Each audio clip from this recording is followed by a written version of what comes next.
Good afternoon. I'm Chilton Varner, the president of the Supreme Court Historical Society. It's my honor to welcome you to this virtual lecture this afternoon to be delivered by Professor Sam Erman of the University of Southern California's Gould Law School. Happily, today is Constitution Day, the day when the delegates to the Constitutional Convention of 1787 signed the newly created Constitution.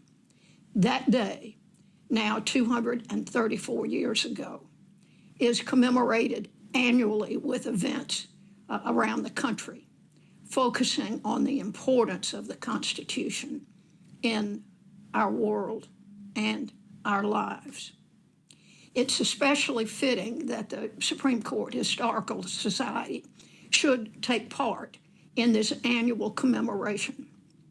September 17, today, happens to be also the birthday of the Society's founder and first honorary chair, Chief Justice Warren E. Burger.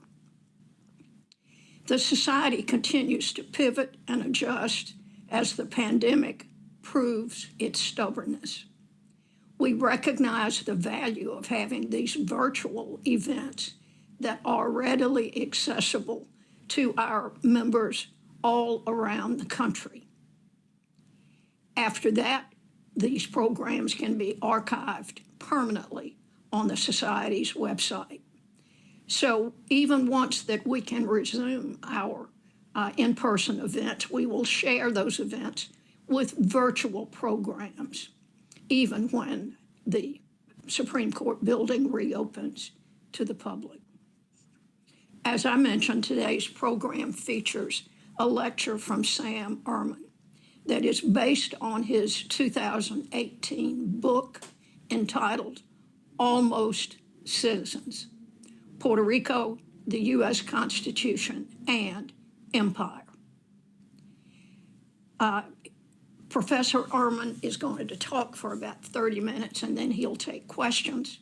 Please submit any questions or comments that you may have to the Society via the Q&A feature of your Zoom connection. Our Executive Director, Jim Duff, will be reviewing your comments and questions, and he will present as many as is reasonably possible to Professor Erman for his commentary. Sam Erman is a scholar of law and history. His research and teaching focuses on citizenship, the Constitution, empire, race, and legal change. He is currently co-authoring a project concerning the history of birthright nationality in England, France, and the United States. Now, the book that is the inspiration for today's talk, the one entitled Almost Citizens, was published by Cambridge University Press in 2018. You may obtain a signed copy of that book if you visit the website of the Historical Society gift shop. Professor Erman has been good enough to provide signed copies for your purchase, and so we encourage you to visit that website.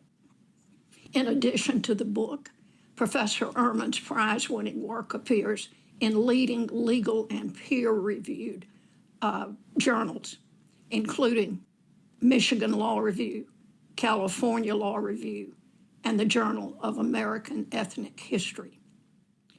Prior to joining the USC School of Law faculty, Professor Erman served as a clerk to Supreme Court Justices John Paul Stevens and Anthony Kennedy.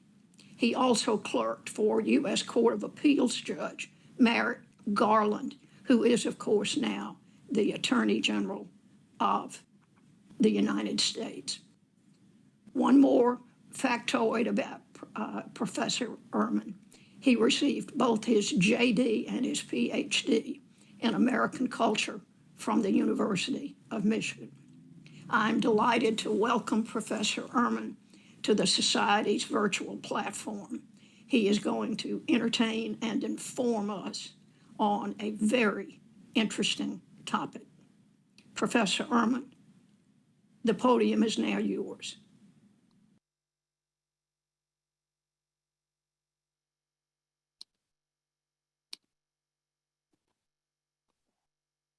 It is such a pleasure to be here.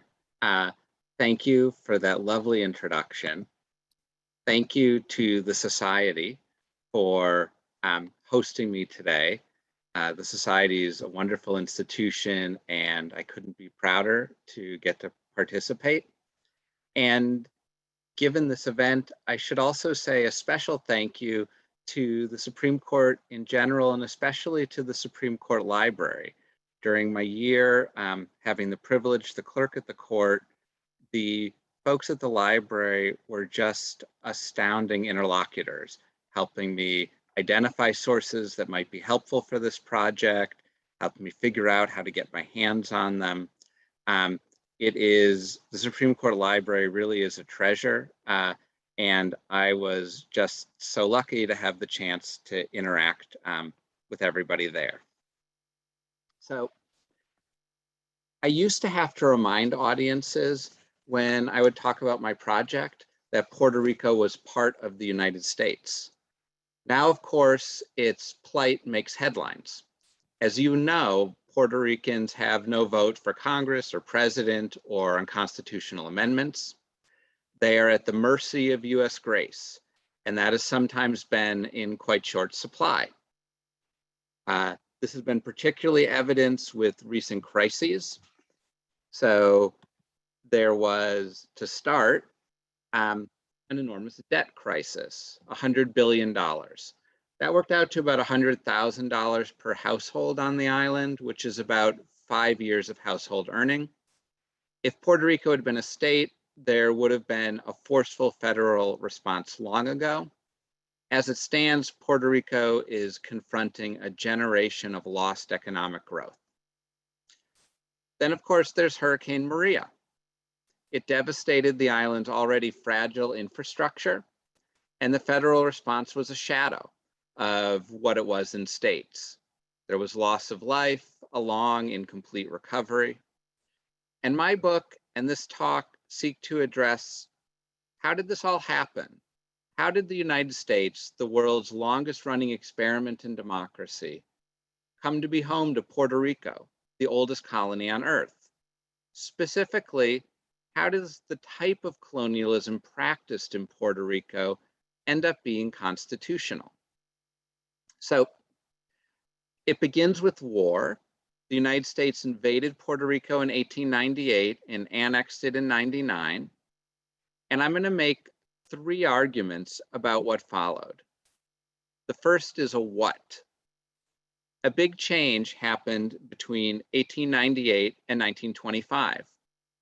Prior to 1898, it was conventional legal wisdom that all Americans other than Indians were US citizens, that all American lands other than DC were current or future states, and that full constitutional rights extended wherever US sovereignty did. These principles arose from what I term the Reconstruction Constitution, the constitutional settlement that emerged out of the Civil War. And by 1925, all 3 of these had reversed. So you might ask, who made these changes? The answer is it was actors from across and beyond the federal government. The changes took place outside of courts as often as within.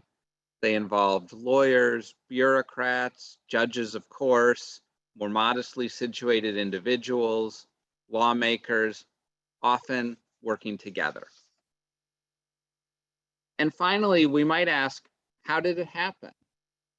The answer is through creative ambiguity, evasion, and incrementalism. Its pathways were dicta and minority opinions, narrow holdings, ambiguous reasoning, underdefined terms, bracketing of questions, strategic concessions, proposals by potentially non-final decision makers, and maybe most importantly, cross-branch signals of openness to novel approaches. The Dune Doctrine itself, as you can see, had unwieldy terms.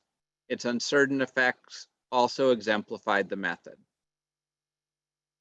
A powerful undertow of racism shaped and animated the legal arguments. These arguments were often cast and contested with domestic imagery of husbands and wives and lovers, or parents and children.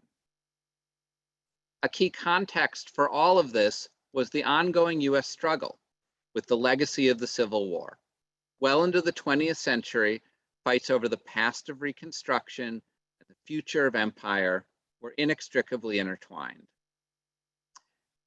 The aftermath of the Civil War did provide Republicans and Democrats reasons to oppose the imperial turn. Republicans were the party of emancipation. They gave meaning to freedom by sanctifying the Reconstruction Constitution. Although National Republicans had largely ceased fighting for Black voting rights by 1898, they remained formally committed to them, a position that was at odds with colonial rule. Democrats denounced Reconstruction as federal tyranny and Black misrule.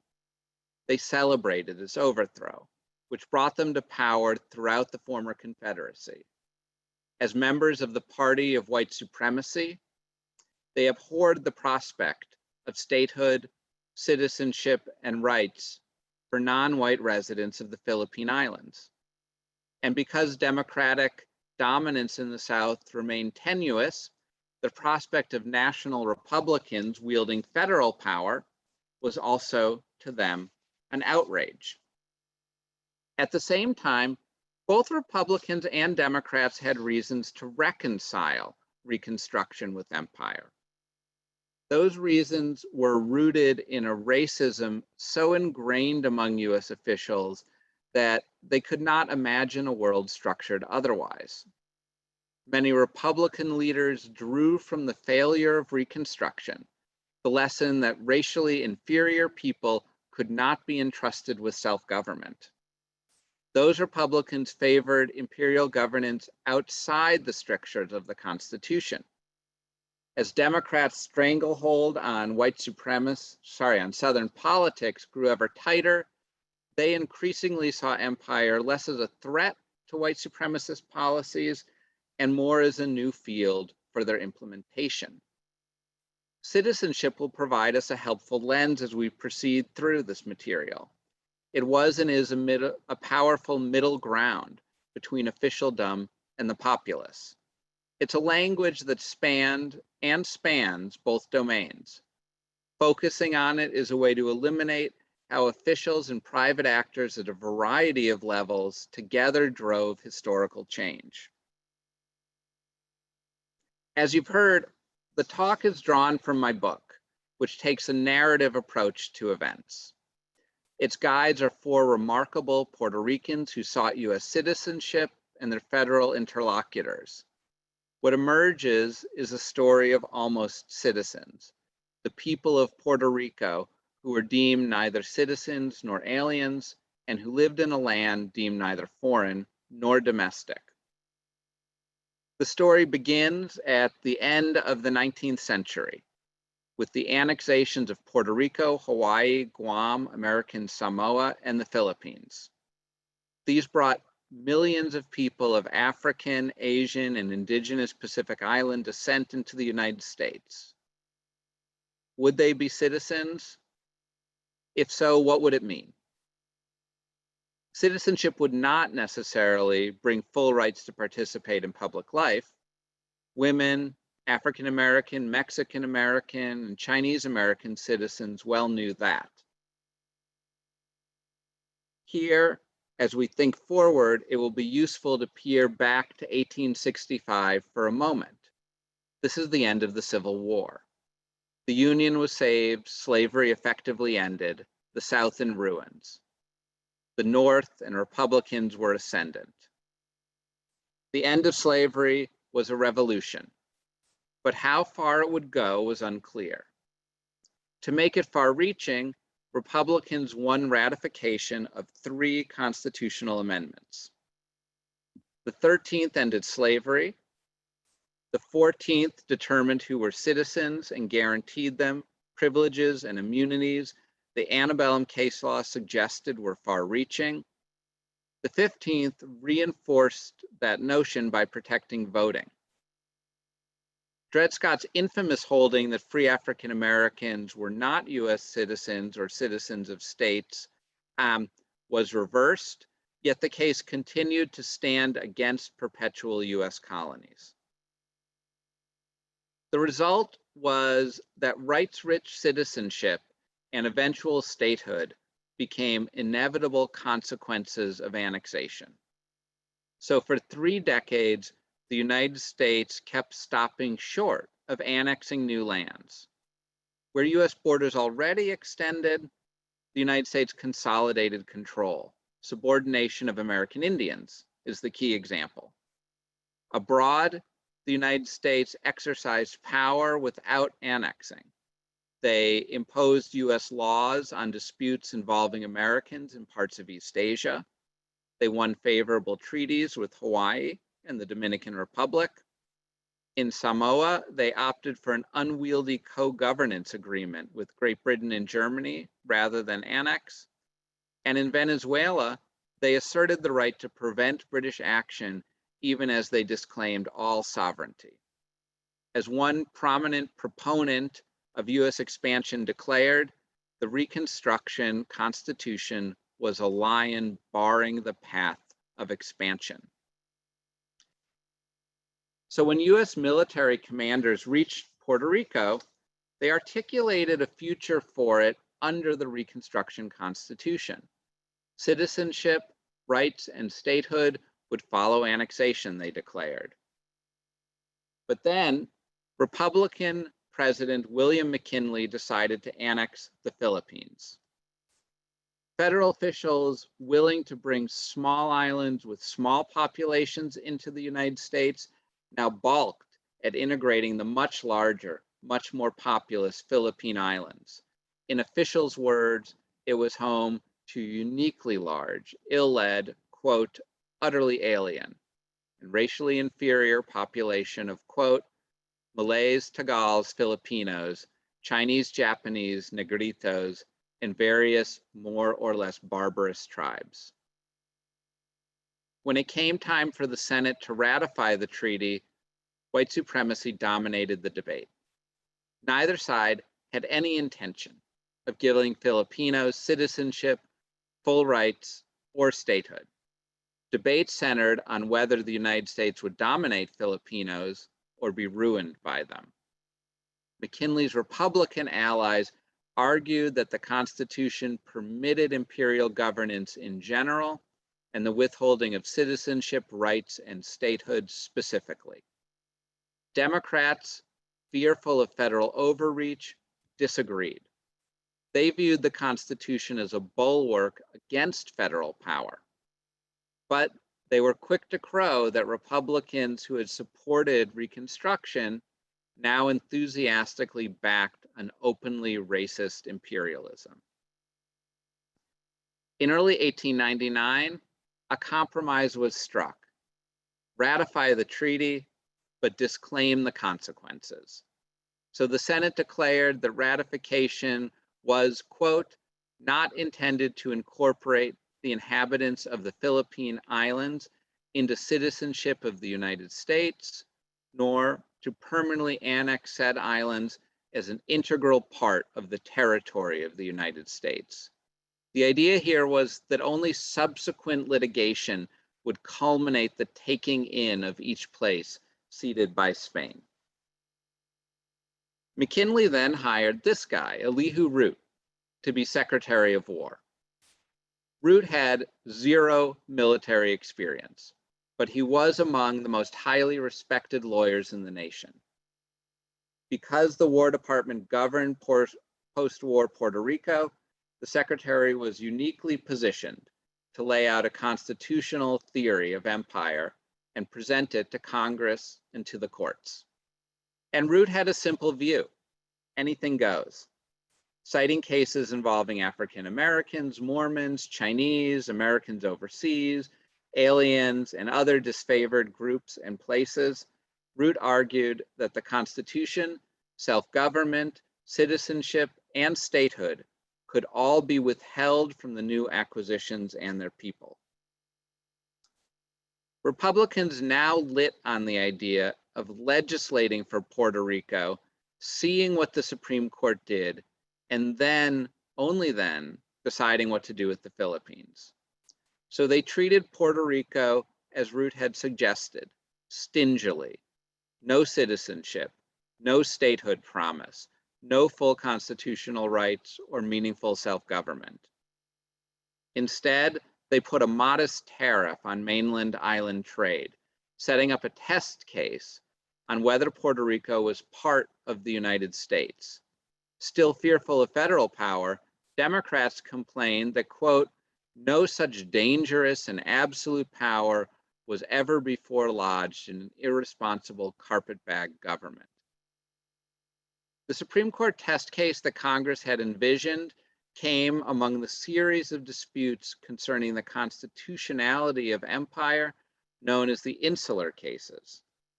In the 1901 Downs versus Bidwell decision, the court held that the tariff that had been imposed on trade was constitutional, but no decision garnered 5 votes.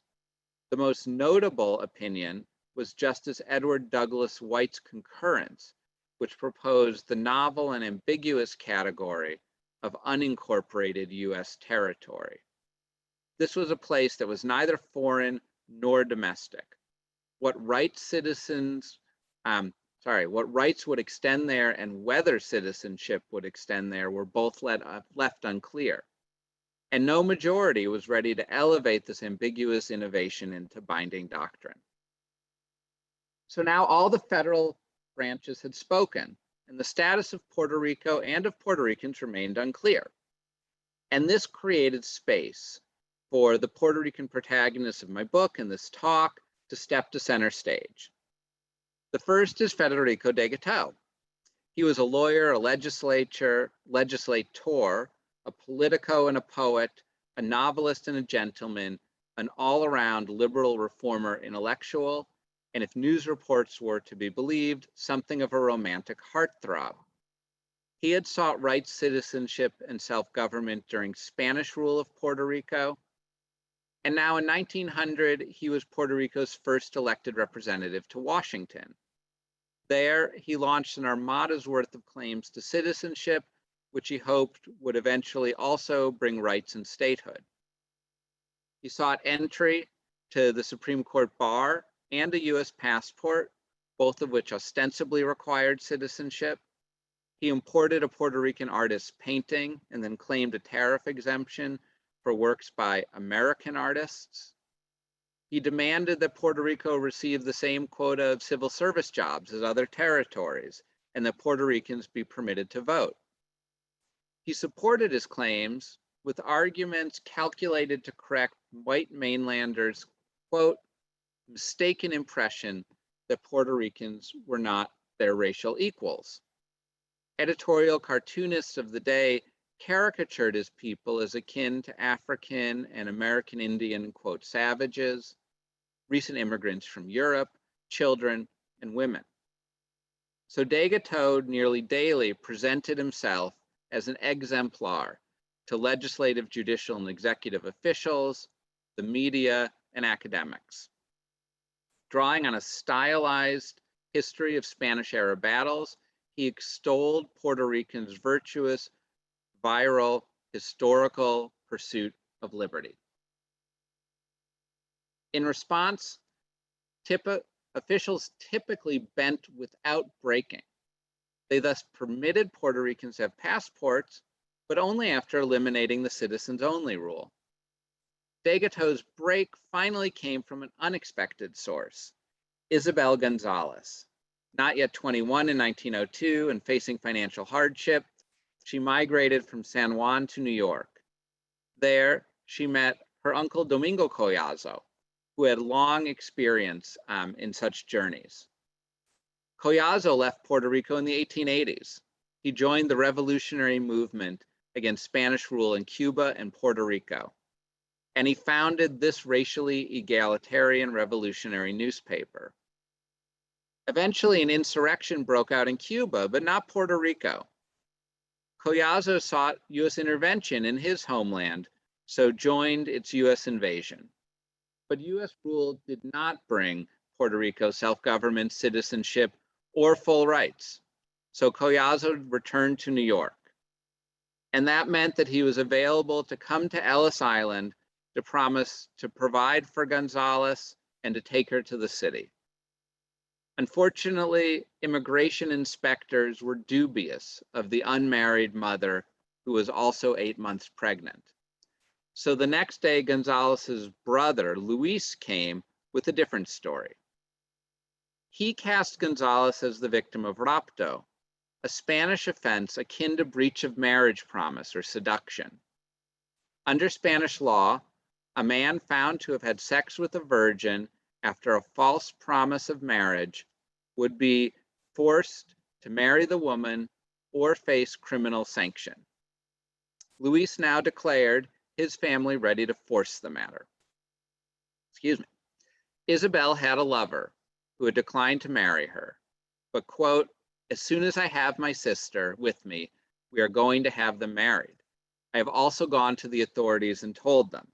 My aunt has made arrangements and is sure of making a reconciliation and will have them married. Inspectors were incredulous. Judging Gonzalez to be an undesirable alien, they denied her entry. So now Collazo swung into action. He brought a habeas action for Gonzalez that the Supreme Court took up on appeal. He convinced leading constitutional law expert to argue it, and the two of them drew de Gateau into the case as a friend of the court. The question presented was, were Puerto Ricans aliens subject to immigration laws, citizens free to enter the mainland, or something in between? Two precedents existed for in-betweenness. The first was the infamous antebellum Dred Scott v. Sanford decision that free African Americans were not citizens. As Gonzalez's lawyer told the court, such, quote, views have been repudiated by the American people in the Civil War, by 3 amendments to the Constitution of the United States, by this court, and by 40 years of advancing civilization. The second precedent was the 1884 Elk versus Wilkins decision that American Indians born into tribal relations that they later severed did not thereby become U.S. citizens. That precedent was a poor fit for Puerto Ricans because Puerto Ricans were born owing primary allegiance to the United States and not to a separate tribe. Predictably, the lawyers in the case disagreed. The government demanded that Puerto Ricans be declared aliens to inoculate the mainland against objectionable foreign bodies. Gonzalez's lawyer demanded citizenship, then cited the degraded legal position of African Americans to reassure that it would bring its bearers no more rights than other empires offered their colonial subjects. De Gateau claimed for Puerto Ricans such as himself a robust citizenship associated with white men, civilization, and legal, economic, political, and military domains. In early 1904, the Supreme Court unanimously held that Puerto Ricans were not aliens and so could travel stateside. It did not reach the citizenship question. That silence was understood to signal an openness to non-citizen nationals. Here, once again, vagueness was valuable to the court as it adjusted constitutional democracy to empire. The decision spelled de Gateau's political ruin. The United States had consolidated his colonial regime on his watch. He lost re-election and withdrew from public life.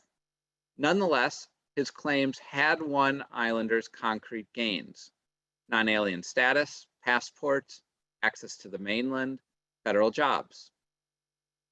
Gonzalez now joined with Collazo to seize a public voice by publishing letters in leading New York newspapers. Drawing on popular analogies between annexation and elopement, she expressed outrage that Puerto Rico had been a victim of a political rapto. US officials had promised her people liberation for their allegiance, but then provided no citizenship, self-government, or rights. But those officials were not subject to criminal culpability for the betrayal.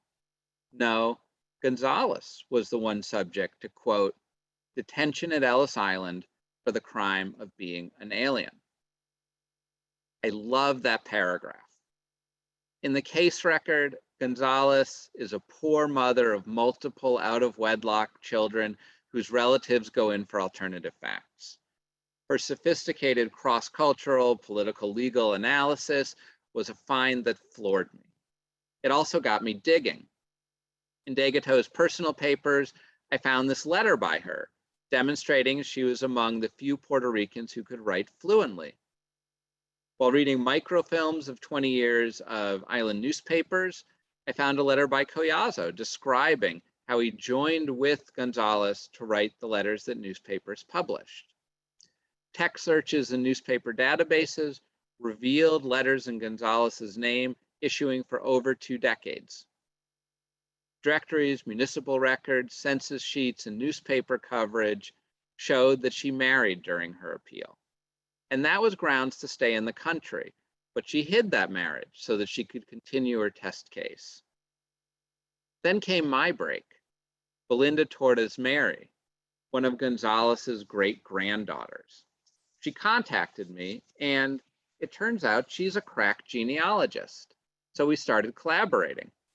According to family lore, Gonzalez had married a gentleman as a teenager.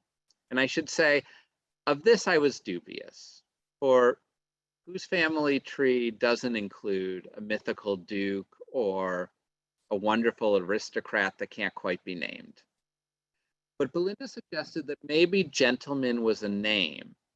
So I went into the church records looking for the Spanish translation, and indeed Gonzalez had married Señor Caballero, Mr. Gentleman. Municipal death records showed that he had died young from tuberculosis and left his pregnant, now widow, with their baby daughter. Put it all together, and you have a woman who carefully hewed to the norms of family respectability, publicly portrayed herself otherwise to pursue her legal political goals, and then called out the United States for its actual immorality along similar lines. Okay, so back to our main narrative. Collazo now used his involvement in the case to comment in print on it in Puerto Rican newspapers. Soon, he completed his transformation from printer to journalist and was writing this regular column for Puerto Rico's leading newspaper. Here, he promoted a political deal between the leading political party on the island and the mainland Democratic Party. The choice of Democrats, it should be noted, was born of a desperate process of elimination. He had tried Republicans first, but now cast them as, quote, bloodhounds of imperialism. Remember, Republican lawmakers had not naturalized Puerto Ricans. Republican lawyers had opposed his niece's suit for citizenship, and Republican Supreme Court appointees had declined to recognize Puerto Ricans as citizens. What Collazo did not emphasize were Democrats' shortcomings as allies. Democrats had won few national elections since the Civil War, and every passing year lessened their fear of Reconstruction, which was the reason that they opposed empire. Still, Democrats' hazy promises of self-government just over the horizon enticed the otherwise disillusioned Collazo. Presuming that Democrats would elevate anti-imperialism above anti-Puerto Rican racism, he declared that the redemption of Puerto Rico was imminent. Now we turn to the book's final protagonist, Santiago Iglesias, who shared Collazo's optimism for the redemptive power of federal governance. Iglesias was in his mid-30s, a seasoned labor leader who was now at the head of Puerto Rico's labor movement. His prominence owed much to his warm working relationship with Sam Gompers, the president of the largest and most powerful US labor organization, the American Federation of Labor, or AFL. The men in their organizations were odd couples. The AFL was a trade union. It discriminated against people of color, it feared labor migration, and it stood against empire. Iglesias's constituents were racially mixed population, often agricultural workers, residents of a colony who were permitted to travel at will to the mainland. The AFL, nonetheless, was long one of Iglesias's staunchest allies and often his only one. Island politics, after all, were dominated by elites. They had little sympathy for muscular self-assertion by workers. Increasingly, the largest employers on the island sprang from mainland corporate investment. These distant sources of capital took a similarly dim view of labor organizing. That really left only federal officials as potential allies, so Iglesias courted them. He declared workers to be American patriots, drawing a contrast to ostensibly anti-American island politicians. He eschewed industrial strife to promote a dependent citizenship, asking US administrators to teach, protect, and uplift degraded workers. This flattery worked. He was friendly with federal colonial administrators pretty quick. For both Iglesias and Collazo, full disillusionment only came after 1912, when Woodrow Wilson became just the second Democrat since the Civil War to be elected president.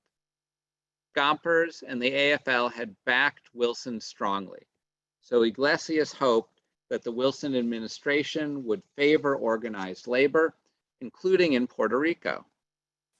Collazo and other Puerto Rican proponents of home rule had high hopes that Democrats would equate imperialism with Reconstruction, and so provide Puerto Rico the so-called redemption into home rule that the former Confederacy had already secured. But neither was to be. Reconstruction was already vanquished. The Supreme Court had green-lighted Jim Crow and disfranchisement. White supremacists had instituted both throughout the former Confederacy, and they now had a seemingly impregnable hold, politically at least, throughout the South. Their anti-imperialism was always in tension with their racism, and they had little left to fear from the federal government. So they united with Republicans in favor of colonial rule over islanders of color. This was bad news for Iglesias. The population of Puerto Rico was racially mixed. Colonial officials partly measured success by mainland investment. They disliked industrial unrest. President Wilson favored colonial rule of the island. But workers were impatient. Once World War I began, sugar prices spiked. Workers thought their wages should rise too. They struck by the tens of thousands. Now, federal officials, local politicians, and employers opposed the stoppages, some of them violently, and the Wilson administration was unwilling to press employers to protect strikers. Iglesias's vision of dependent citizenship here failed, and the strike collapsed. And this meant that Iglesias now had to scour the government for a new ally. He ended up choosing the congressionally created Commission on Industrial Relations. He presented it telegrams, affidavits, and other records of the ostensible violation of rights and the violence against striking workers. The commission then issued an influential report. In it, it condemned the treatment of striking Puerto Ricans. This was a modest vindication for Iglesias, and he began advocating for citizenship not as a dependent status, but as one that could be used for claiming rights. Of course, the Wilson administration was in no hurry to grant Puerto Ricans a rights-rich citizenship. But withholding citizenship from Puerto Ricans was also unpalatable. Many lawmakers saw it as un-American to rule people as, quote, subjects and not citizens. Puerto Ricans strongly favored citizenship. Its extension would, quote, greatly improve U.S. relations with Latin America. And with U.S. entry into World War I looming, Puerto Ricans' non-citizenship was becoming a source of serious embarrassment. Future Supreme Court Justice Felix Frankfurter provided the solution. Then a young War Department lawyer, he told Congress that it had full control over constitutional rights, citizenship, and sovereignty. Quote, if Congress chooses to grant citizenship but withhold statehood or full constitutional rights in dependent locales, quote, the Supreme Court will respect such exercise. In Collazo's words, citizenship was a, quote, gold brick, worth much less than it appeared. Congress was convinced. In 1916, Congress moved to extend Puerto Ricans' U.S. citizenship. The same bill would deny them full constitutional rights, extensive self-government, promise of statehood, and it would disfranchise them en masse. This last outraged Iglesias, quote, American citizenship disfranchisement, and with Gomper's help, he engineered a counter-campaign that won over key senators. To pass the citizenship bill, Congress dropped the disfranchisement provision, and the Jones Act became law. In the century since, the collective naturalization of Puerto Ricans has made it clear that citizenship was and is important. Iglesias cited Puerto Rican citizenship to gain access to new wartime federal agencies favorable to workers. Collazo found that citizenship made Puerto Ricans into voters. By the time of his 1929 death, he had organized those in New York into a powerful political constituency. Citizenship also distinguished Puerto Ricans from Filipinos by bringing them the enduring freedom to migrate within the United States. Today, more U.S. citizens of Puerto Rican descent live off the island than on it. Back on the island, however, Puerto Rico is still an unincorporated territory. Self-government and constitutional rights there are tenuous. The insular cases are still binding precedent. Harms to Puerto Ricans from racism, associations with foreignness, and lack of federal voting rights are glaring. So is the rare and shocking spectacle of case law as racist as that recounted here remaining largely untouched by time.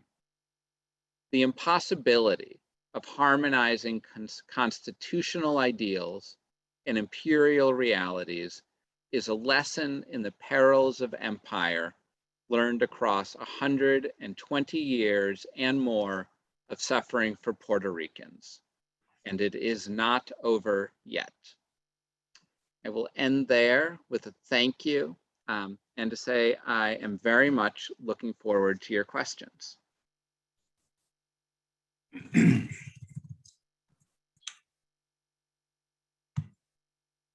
Thank you very much, Professor Erman. This was a fascinating recitation of history of Puerto Rico, and we will be taking questions from the audience now. If you have questions, please type them into the Q&A section, and we'll get to as many as possible. I'll lead off with the question of what drew you to this topic. I mean, you have a fascinating background and experience yourself with the Supreme Court. What led you to this topic?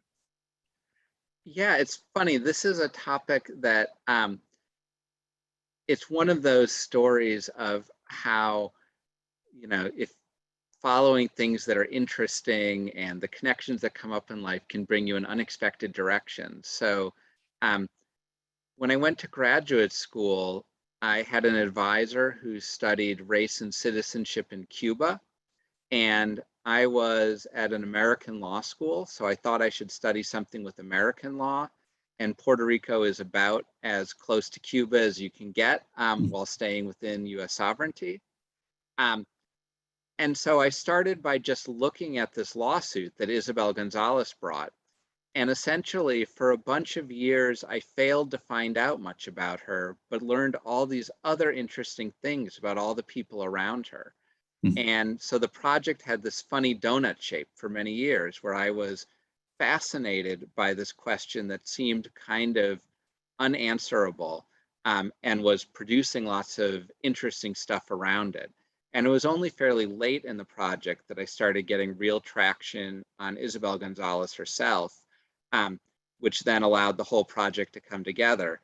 And in some ways, it was that interest and that failure together that kind of kept driving me forward to make this the thing I was going to focus on. Mhm.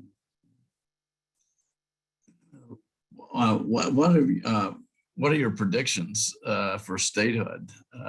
Just to jump ahead. Yeah, that's a fantastic question. So it's interesting because this was a year where there was a brief moment where I thought maybe the filibuster is going to go away. And the Democrats have control of both houses of Congress and the White House. And those kinds of windows of control are pretty rare and fleeting these days. And we have a highly partisan politics, so it's hard to get much done when you don't have one of those windows of control. And I thought maybe statehood's going to happen this year. Like maybe they'll get rid of the filibuster and they'll think that Puerto Rico being a state would be a permanent partisan advantage for the Democrats, and they will just push it through. It's now looking more and more like the filibuster is going to remain in place, so that it's going to be getting some legislation through is going to be hard if you're not able to get some amount of bipartisanship. It was interesting though, because what you saw among the Democrats was a division. There was one set that wanted to have a constitutional convention in Puerto Rico to let Puerto Ricans articulate what statuses might be of interest to them, and to do that in conversation with Congress so that you could then have a vote in Puerto Rico on all potential available statuses. And there was another group that thought, look, it seems like there's a fair amount of support for statehood in Puerto Rico. Let's just have them vote on that right away. And if that's what they want, we can be done, right, and get it locked in. And interestingly, even now, it doesn't seem like it's been settled which of these approaches is the one that's favored. And the historian in me can't help but notice that this looks a lot like what's happened for 120 years, which is that it gets caught up in the question of what's the best process for settling it? How do we make sure we're doing it right? And nothing happens, right? And then you just end up in a holding pattern. And I think there's some danger that that's what will continue to happen going forward. On the other hand, it increasingly seems like the demographics in Puerto Rico are shifting towards being pro-statehood. So for a long time, statehood independence and some kind of Commonwealth autonomous status split the vote in various ways. And I think if you get a large majority for statehood that's persistent over time, that makes it hard for the United States to continually withhold it. So I guess I see some evidence that that may be emerging in Puerto Rico. And if it does, I'd be hopeful that that would mean statehood would eventually be on offer. And in the meantime, Puerto Rico is part of the First Circuit. Have you followed the PROMESA, the bankruptcy proceedings going on now in Puerto Rico, and what, it will establish enormous precedent, I think, for bankruptcy proceedings throughout the United States, involving and perhaps defining whether states can seek bankruptcy protections. Yeah, so it's interesting. I have obviously been following the PROMESA stuff. And for me, the thing that has been most interesting about it is it has this effect on constitutional theory on the island that has immediate political consequences. So one view of what happened when Puerto Rico became a commonwealth was that it entered into a binding compact with the United States that guaranteed Puerto Rico self-government, and that the United States Congress could not alter unilaterally, that the only ways to change this setup was for Puerto Rico and Congress to agree. And the creation of the board to deal with essentially the bankruptcy in Puerto Rico included giving the board quite a lot of powers over governance. And that was done without the consent of Puerto Rico. And so it demonstrated that the compact theory didn't work the way at least many people had thought or hoped it did. And I think that's part of the reason that statehood seems somewhat more appealing to some people in Puerto Rico, is that there's a sense of statehood is a constitutionally protected, constitutionally articulated status that comes with a degree of sovereignty and self-government. And so it can be trusted in a way that Commonwealth status can't be. And of course, the other group that wins on this is people who are interested in independence, be it as a fully independent country or as some sort of very, very close treaty relationship, but technically independent, because that also is a relationship that the Constitution recognizes and speaks about. Traditional Commonwealth status, I think, became harder to defend after the board was put in place and the Supreme Court approved of it.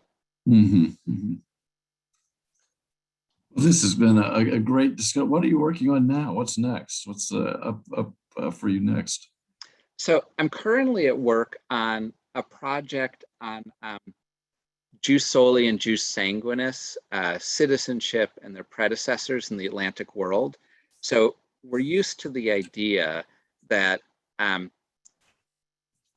most countries in the world either have a jus sanguinis regime, which means that their citizens or nationals are determined by descent. If you're a national of a place, then your kids get to be.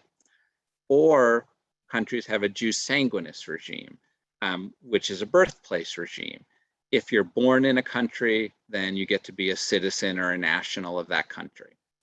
And the jus soli and jus sanguinis are Latin terms. They're understood to be ancient, so people think that they have these long pedigrees reaching back centuries, maybe as far as Roman times. And so I'm working on a project with a co-author right now about how these terms were really first sort of brought into use in the mid-19th century, and that part of their invention was the invention of their history. And so there was an attempt to read them back in time. And that this occurred, part of what this did is it made it so that when people thought about what did it mean to belong to a country, their horizons were narrowed to these two categories. They thought, oh, descent and birthplace are the only ways to think about it and have always been the only ways to think about it. And that involved a process of forgetting a much richer tradition of how to think about it, that other traits might matter and other principles might be at play. And so the project is trying to explore what the world looked like in the before period, and then think about what did it mean that these arose when they did, and how did they shape possibilities going forward. That'll be interesting. We'll all look forward to that. And you have such insight into these issues. It's going to be great to see where you end up after your work on that. Thank you so much, Sam, for your terrific talk today on Puerto Rico and the Constitution on this Constitution Day, 234th Constitution Day. I do want to remind our audience, as our President Chilton of the Society, President Chilton Varner, said at the outset, that signed copies of Professor Erman's book, Almost Citizens, Puerto Rico, U.S. Constitution and Empire. I'm going to hold it up here for you to see it. He has signed copies of it, and they're still available from the Society's gift shop. And you can find that at www.supremecourtgifts.org. It's a great read, as this lesson today would indicate, and lecture was a fascinating history. Because this is a new format for us and a new experience for our society and our members, a survey is going to be sent out later this evening to everyone who registered in advance. We hope you'll respond to it. We want to make these programs as rich and accessible as possible. For more information about the Supreme Court Historical Society and our future events, please visit our website at www.supremecourthistory.org. You can register there for our next virtual event, and that's going to be Professors Farah Peterson and Mark Killenbeck, who will be discussing the 1821 Supreme Court term on Monday, October 4th at 2:30 Eastern Time. That's first Monday in October, for those of you paying attention, and those of you, many of you out there who know that that is the day when the Supreme Court traditionally opens its new term. Thank you very much. Thanks again, Sam, and thanks to all for joining us today. We are adjourned.